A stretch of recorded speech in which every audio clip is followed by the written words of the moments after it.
तुम लोग कौन हो खुदा के वास्ते, लानतें पड़ने वाली इनके जुमलों पर, इनकी शक्लों पर।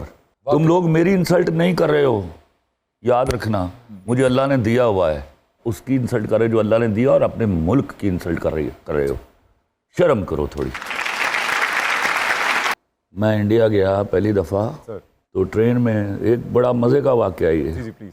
वहाँ पे तमीज़ नहीं है कि औरतें आ गई ट्रेन में, मर्द आ गए, जो बैठा है वो कोई औरत के लिए सीट नहीं छोड़ेगा। मैं बड़ा इस अचंभे में बैठा हुआ था, एक खातून रश हो गया, हम अंधेरी से बैठे, वीटी जाना था हमें। वो 55 साल की एक औरत थी, 55-56 साल की, वो आगे खड़ी हुई तो मैं उठा, मैंने कहा आप यहाँ बैठिए। तो उसने कोई बड़ा खुशी का इजहार नहीं किया, वो हैरत से मुझे देखती हुई बैठ गई, और मुझे बैठते ही पता क्या कहती है, पाकिस्तान से आए हो। और मैंने कहा जी पाकिस्तान से आया। उसके बाद आगे कुछ स्टेशन पे खाली हो गया तो एक बंदे ने मुझसे पूछा कैसे आए हैं, क्या करते हैं। मैंने कहा जी मैं टेलीविज़न फिल्म राइटर हूँ। तो वो खड़ा हुआ, उसने कहा there is an artist in the train, और सब लोग खड़े हो गए। और ये तुम लोग क्या बेशरम लोग हो। मेरा गाना फकत मेरे दिल से उतर जाएगा, मैं दुबई एक शो में था, एक बड़ा मशहूर सिंगर है, मुझे अब नाम भूल रहा है उसका, उसने ये गाया भी था, वो वहाँ शो उसका है और मैं वहाँ बैठा हुआ हूँ। वो आया है and he looked at me, और वो भाग के वहाँ से निकला है। पहले उसने बोला है मुझे पता नहीं चल रहा मेरे बारे में बात कर रहा है। उसके बाद ही स्पोक अबाउट मी, वो आया, उसने आके मेरे पैरों में सर रख दिया। यार तुम लोग कौन हो खुदा के वास्ते, लानतें पड़ने वाली इनके जुमलों पर, इनकी शक्लों पर। तुम लोग मेरी इंसल्ट नहीं कर रहे हो, याद रखना मुझे अल्लाह ने दिया हुआ है, उसकी इंसल्ट कर रहे हो जो अल्लाह ने दिया, और अपने मुल्क की इंसल्ट कर रहे हो।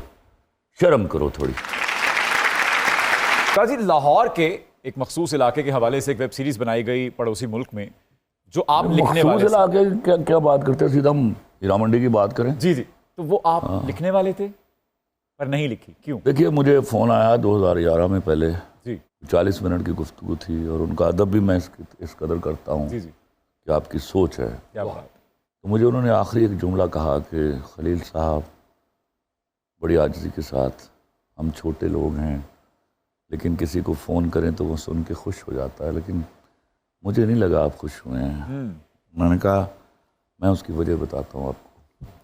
उस वक्त मैं इंडिया से होके आ चुका था, ठीक, और मैंने देखा था कि वहाँ हमारा एक चैनल नहीं टीवी पर आता, ओके, लेकिन हमारे यहाँ इंडिया के चैनल बंद करते थे तो जुलूस निकल आते थे। बिल्कुल बिल्कुल। तो मैंने कहा असल में मसला क्या है कि अभी मैं फ़ोन रखूँगा तो मेरी बीवी ने पूछना है इतनी लंबी कॉल किससे कर रहे थे, तो मैं आपका नाम बताऊँगा तो वो खुशी से उछल पड़ेगी। बिल्कुल।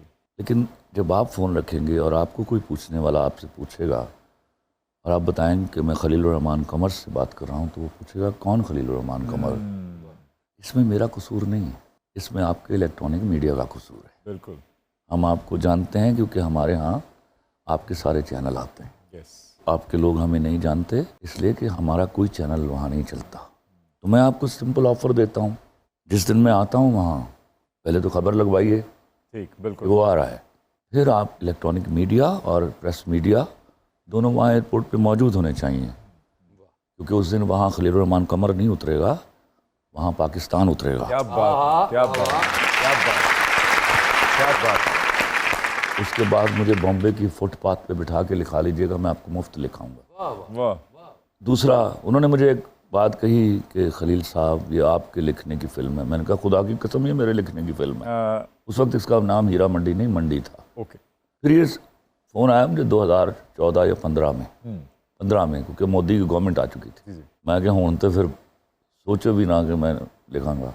तो फिर उन्होंने मुझे एक जुमला कहा कि देखो खलील साहब, अगर आपने ये फिल्म नहीं लिखी तो ये फिल्म नहीं बनेगी। ओके। तो जिस दिन हीरा मंडी चला मैं मुस्कुराया देख के, वो फिल्म नहीं थी, वो फिल्म नहीं थी। वो वेब सीरीज थी। क्या बात है।